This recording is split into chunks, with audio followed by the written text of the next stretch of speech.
Forget rain on your wedding day, free rides when you've already paid, and the good advice that you just didn't take. Because one of the most beautiful video games I've played this generation runs on the outdated and underpowered Nintendo Wii. Sorry, Alanis, but that is the definition of ironic. Don't you think? This is Muramasa, the Demon Blade, a video game that, at least aesthetically, transcends what we consider video games. This is a stunning collection of interactive artwork with more elegance and polish and sophisticated style than the vast majority of games available today. Certainly those available on this particular platform. Developed exclusively for Wii by the acclaimed Japanese studio Vanillaware, Muramasa blends modern anime with classical Japanese art and mythology. For the duration of its roughly 17 to 20 hours of gameplay, the world of Muramasa is comprised entirely of layers of scrolling two-dimensional artwork, harkening back to a simpler era before polygons and bump mapping. Although its technique may be simple, its style is incredible.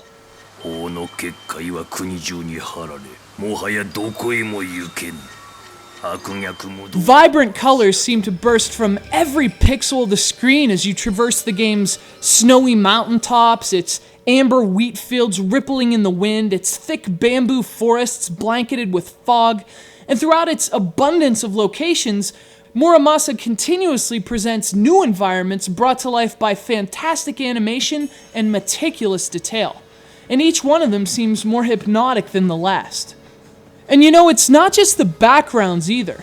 Particularly for its massive bosses, Muramasa's character design is some of the best I've seen in a video game.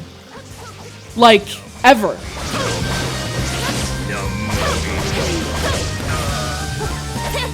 Muramasa tells two dark and intertwining stories. One is about a fugitive suffering from amnesia and being chased for crimes he can't remember. And the other follows a young girl who's been possessed by the spirit of an evil swordsman who yearns for revenge. Before starting the game, you'll choose which character you'd like to control, and subsequently which of the bleak stories you'll follow. Now, the more you know about Japanese mythology and lore, the more comfortable you'll be with Muramasa's tone. The game doesn't explain itself to those confused by its references to Japanese legends, but while prior knowledge enhances the experience, the game certainly doesn't rely on it. Even a confused gaijin should be able to figure things out. Muramasa's controls, on the other hand, are a much simpler affair. Like many classic side-scrolling action games from decades past, the game gets by with only a few buttons. It supports the Wii's nunchuck attachment, classic controller, and even the GameCube controller, but across them all, the controls are still pretty basic. But some of the ruthless attacks and sword techniques they represent on screen are anything but.